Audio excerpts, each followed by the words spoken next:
Nilai fx saat didekati dari kiri sama dengan nilai ketika didekati dari kanan.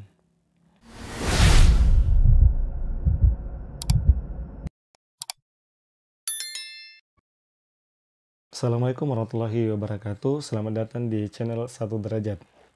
Adik-adik sekalian, pada video kali ini kita akan mempelajari tentang limit fungsi aljabar. Nah, sebelum ke materi seperti biasa, ada pantun. Burung merpati disambar petir, jatuh di rumah Aini. Terima kasih yang sudah hadir. Yuk, subscribe channel ini. Nah, baik, kita langsung ke materinya. Definisi limit. Nah, buat kalian yang mungkin ini baru pertama kali kalian mendengar kata limit. Ya, materi ini ya. Nah, limit adalah suatu nilai yang menggunakan pendekatan fungsi saat mendekati nilai tertentu. Jadi, nilai pendekatan. Kalau bahasa sederhananya, limit dapat dikatakan sebagai nilai yang menuju suatu batas yang bisa dikatakan dekat namun tidak bisa dicapai. Jadi nilai itu hanya mendekati suatu titik tertentu atau nilai tertentu, tidak pernah menyentuh, hanya mendekati, sedekat-dekatnya. Nah, maksudnya seperti apa? Misalkan terdapat sebuah fungsi fx mendekati L, ya, untuk setiap x mendekati C. Jadi L ini pada daerah range, ini pada daerah domain. Ditulis seperti ini. Limit fx di mana x mendekati C, cara bacanya, limit fx di mana x mendekati C sama dengan L. Maksudnya adalah nilai fx itu mendekati L ketika x mendekati C. Nah, biar lebih jelas, coba perhatikan grafik berikut, ya. Nah, ini adalah ini artinya bahwa C terdefinisi pada grafik, di mana ketika kita masukkan C pada fungsi f, maka akan diperoleh hasil L. Nah, limit itu adalah begini sistem kerjanya. Ketika x, ya, suatu nilai x sembarang, ya, bisa kiri dari kanan, bisa kiri, bisa kanannya, didekati, ya, jadi ketika x mendekati nilai C ini, maka nilai fx, ya, juga mendekati L, ya kan? Kalau misalkan kita mendekati C dari kiri, maka nilai ini juga akan mendekati L. Ketika C kita mendekati dari kanan, maka nilai Y atau fx itu mendekati L juga, ya. Itu maksudnya limit, ya. Nah, kenapa kemudian kita mempelajari ini, adik-adik? Karena nanti pada materi turunan ini akan digunakan sebagai definisi, ya. Limit itu akan digunakan pada materi turunan, sehingga ini wajib sekali biar kalian harus paham. Jadi limit tadi adalah nilai pendekatan. Nah, apakah semua fungsi memiliki limit atau nilai pendekatan? Pertanyaannya adalah, apakah semua fungsi memiliki limit atau nilai pendekatan? Untuk menjawab itu, sekarang coba kita perhatikan grafik A. Grafik A, ketika artinya C ini terdefinisi, ya. Ini kan artinya memiliki nilai. Ketika kita substitusi ke fungsi, maka C ini memiliki nilai. Nah, memiliki apa? Ya, hasil, ya. Nah, ketika kita dekati C dari kiri kanannya, tentu, ya, nilai Y itu akan mendekati titik ini. Betul tidak? Satu titik ini. Sehingga ini merupakan grafik, ya, grafik fungsi yang memiliki limit. Nah, coba kita bandingkan dengan yang bagian B. Terlihat berbeda, bukan? Di mana nilai C itu, ketika kita substitusi, kita dapatkan dua hasil, di sini dengan di sini. Sehingga ketika kita dekati C dari kiri, kita akan dapat hasil nilai pendekatannya fx itu di sini, sekitaran sini, ya. Nah, ketika kita dekati dari kanan, kita akan dapatkan nilai yang mendekati fx yang mendekati L itu di sini. Jadi dua nilai L-nya, ya kan? Jadi berbeda. Di sini satu, di sini satu. Sehingga ini bukan termasuk fungsi, ya. Nah, lanjut. bagian C, kita perhatikan. C ini tidak terdefinisi artinya ya. C ini tidak terdefinisi pada grafik ini, pada fungsi ini ya. Sehingga misalkan ketika kita mendekati C dari kiri, maka fx itu akan nilainya kan ini turun terus nih ya, tapi tidak pernah sampai di C atau garis ini. Maka fx itu bergerak ke bawah, bergerak terus, tidak berhenti. Nah, ketika dari kanan bergerak terus ke atas, jadi berpisah itu hasil antara pendekatan kiri ke bawah. Ketika kita dekati dari kanan, hasilnya ke atas. Jadi karena tidak menuju pada satu titik yang sama, maka ini bukan contoh limit. Nah, bagaimana dengan ini? Ya, jadi ini kan kosong ya, bulatan kosong. Sehingga kalau kita baca grafik ini, maka C itu tidak terdefinisi pada titik di sini. Fungsi ini tidak terdefinisi pada titik C. Ya, pada titik C. Sehingga ketika kita dekati dari kiri, maka tentu nilai yang didekati itu bukan C ya, tapi di samping C, di sebelah sini.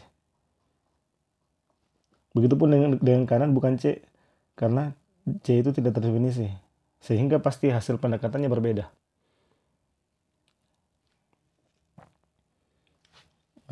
Terus kita lanjutkan. Nah, kemudian berarti kalau begitu ada syaratnya. Syaratnya limit. Syaratnya sebuah fungsi atau grafik dikatakan punya limit. Pertama, fx atau fungsi itu terdefinisi pada selang yang memuat C. Dia harus terdefinisi ya. Seperti ini contohnya. Ini tidak terdefinisi, ini tidak terdefinisi. Ini meskipun terdefinisi tapi dia punya dua nilai. Nah, kita lihat syarat keduanya. Nilai fx saat didekati dari kiri sama dengan nilai ketika didekati dari kanan. Jadi ketika kita dekati dari kiri harus sama dengan kanan. Ini tadi beda ya. Ketika kita dekati dari kiri di sini, dari kanan di sebelah sini.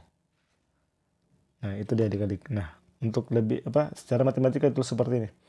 Limit fx ketika x didekati menuju C itu sama dengan limit fx ketika x mendekati C dari kiri sama dengan limit fx mendekati C dari kanan, sama dengan L ya, sama dengan L.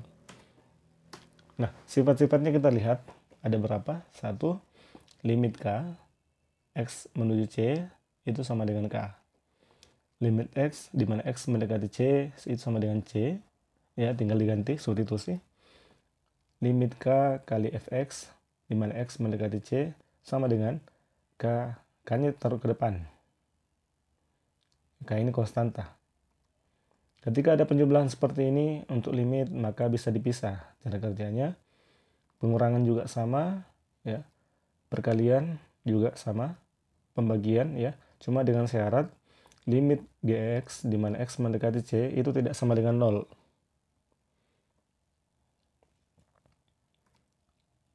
Nah, ketika ada pangkat begini, maka nanti selesaikan dulu limitnya, limit fx-nya, baru hasilnya dipangkatkan.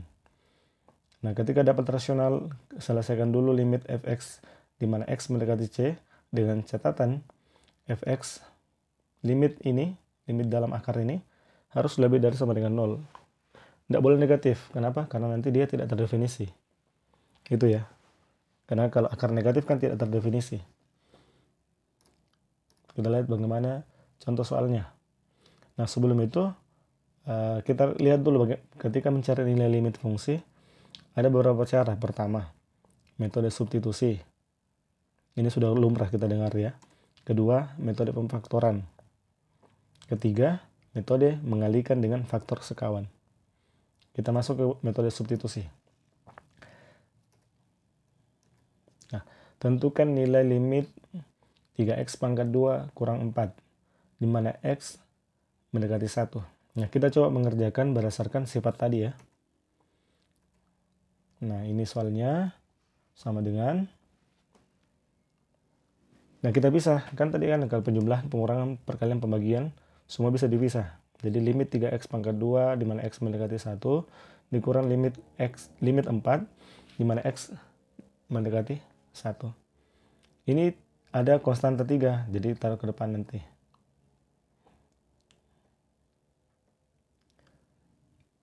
Nah, 3-nya ke depan ya, 3-nya ke depan. Pakai aturan ketiga tadi. Ini sudah berubah menjadi 4. Kenapa? Karena ketika limit konstanta kita cari, maka dia tetap kembali ke konstantanya. Ya kan, itu sifatnya tuh ya. Limit K di mana X mendekati C sama dengan K. Kita lanjutkan. Nah, setelah itu baru kita substitusi. X-nya yang di sini diganti dengan 1. Nah, dapatnya adalah 3 kali 1 pangkat 2 kurang 4 sama dengan negatif 1. Mudah tidak substitusi? Mudah ya, begitu caranya. Jadi nanti setelah kita pisah, kita gunakan aturan-aturan itu, baru kita substitusi nilai X. Nah, sekarang kita pakai metode pemfaktoran. Metode jika metode substitusi kita lakukan, terus kita dapat nilai bentuk tak tentu, seperti berikut ya. Masih banyak lagi. Jelas seperti 0 per 0, tak hingga bagi tak hingga kali tak hingga. Maka fungsi tersebut harus difaktorkan terlebih dahulu, kemudian baru disubstitusikan. Ini contohnya. Limit X pangkat 2 kurang 9 per X kurang 3, di mana X mendekati 3. Ketika ini kita coba substitusi langsung, kita akan peroleh 3 pangkat 2 kurang 9 per 3 kurang 3. Ini sama dengan 3 pangkat 2 sama dengan 9. 9 kurang 9, 0. 3 kurang 3, 0. 0 per 0 sama dengan tak tentu. Ya. Nah, karena tak tentu, maka kita faktorkan dulu yang mana? Yang di atas ini. Yang ini ya. Ini kan X pangkat 2 kurang 9 sama dengan X pangkat 2 kurang 3 pangkat 2. Sehingga bisa tulis begini.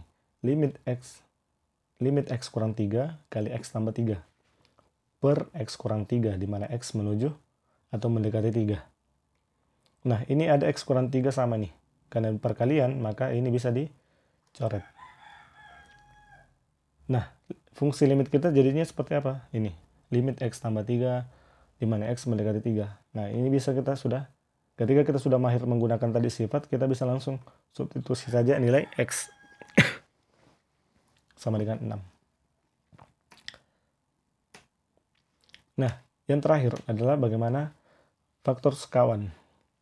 Ini digunakan pada limit fungsi yang irasional.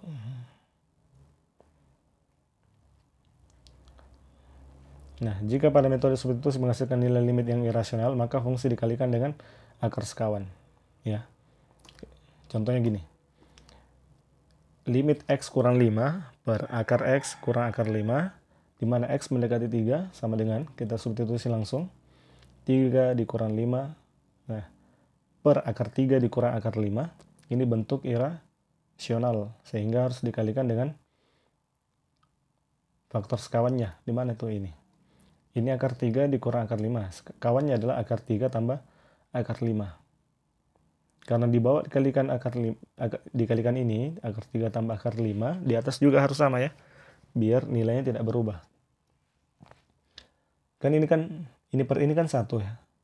Sehingga ini kali 1 kan tetap ya. Gitu maksudnya. Nah, kemudian kita kerjakan, kita dapat 3 dikurang 2, 3 dikurang 5, negatif 2. Nah ini, karena ini kawannya, maka bisa kerjanya begini, akar 3 kali akar 3, 3.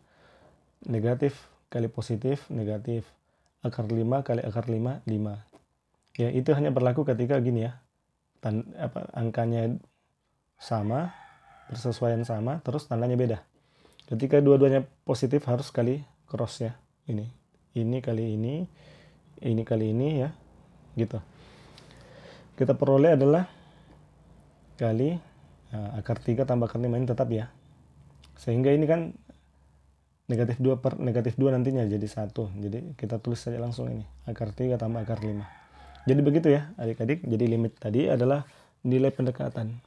Limit nanti sangat sering kita gunakan pada materi turunan. Nah, untuk cara pengerjaan ada 3 tadi, substitusi, pemfaktoran dan kalikan faktor sekawan. Baik, itu adik-adik, terima kasih sudah menonton belajar bersama kami. Jangan lupa like, komen, share video ini, dan paling penting adalah subscribe channel ini biar kami lebih semangat dalam membuat video pembelajaran.